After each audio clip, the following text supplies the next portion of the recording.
So what up everyone? Today I'm going to be doing a little video on how to use Instruct bot's mag dump 360.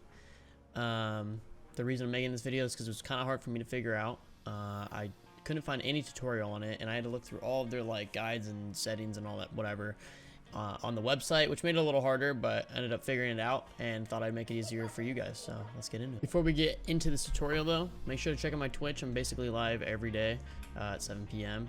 Maybe a little earlier if I'm not too busy that day, but I play Tarkov, CSGO a little bit, Rust, and sometimes a little Jump King if viewers want me to be tilted.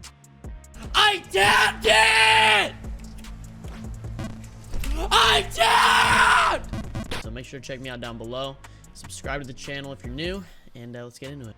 All right, so the basic setup of 360 mag dump is actually pretty self-explanatory. So we're gonna like kind of blow through this part. But what we'll start with is actually just adding it right here.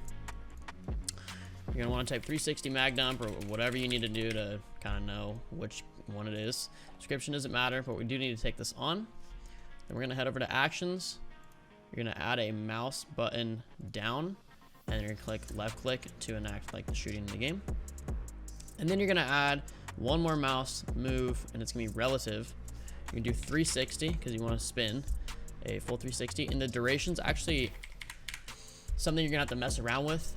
Completely depends on what your sensitivity is in game, and you'll see why I mean that in just a minute. But everyone has a different sensitivity and a different DPI. So this right here is the time it's gonna take for the 360 to go through, and you're gonna kind of have to mess around with that.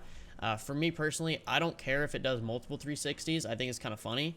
So I just put 3000 milliseconds with a 360, and typically depending on the game it's going to be like 2 to 3 spins. But yeah, that's all you need to know for the 360 part. But now we need to calibrate it. In order to calibrate it, you're going to actually need to click on applications. If you don't have it added, like I said, you can watch a tutorial on how to like add applications. It's pretty self-explanatory, but selecting like the source is kind of weird. But for now, I already have it selected.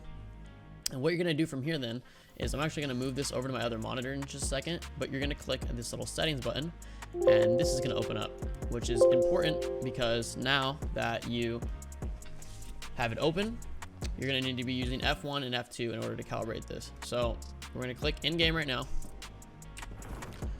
We're actually going to move this over here so I can see. Target spotted. Watch out. I'm going to get a gun. Let me just get kind of the safety real quick so we got time for this. So you can't see it over here, but what it's going to do is record the actual mouse movement right now. So I'm going to click F1 to enable it, and I'm going to do a full 360. Or just about one. And then I'm going to click F2 to stop recording that. So now it's officially recorded, and I will show you over here. The variables changed, so yes, you could have typed it in, but there's no way you would have known what these were going to be. So that's what the whole recording process was for. So now you're going to click OK, and you're going to click apply. And that's basically it. Now we can click overview to go into here. This is our 360 mag dump, so we can right click it, click run, and once we click in game, there we go. Now you can see it kind of did a couple more movements, which is not what we wanted. To me, I don't care, but if you do want it to like perfect that, you're gonna have to mess with the milliseconds like I said earlier. But that's it. That's literally how you do it. The calibration what was hard for me, and there you go. Once again, don't forget to check out my Twitch, drop me a follow, it would really help me out. Subscribe to the channel, like the video if it helped you, and let me know if you guys need any other Instruct bot tutorials. I'd be glad to make more. All of these commands you see here, if there's anything you guys need help with, let me know. And if there's something you want me to find out myself, I can try that again as well. 360 mag dump took me like an hour to kind of figure out which was the calibration part. I don't know, maybe it was just me, but if this helped you guys, I'm glad it did. Peace, boys.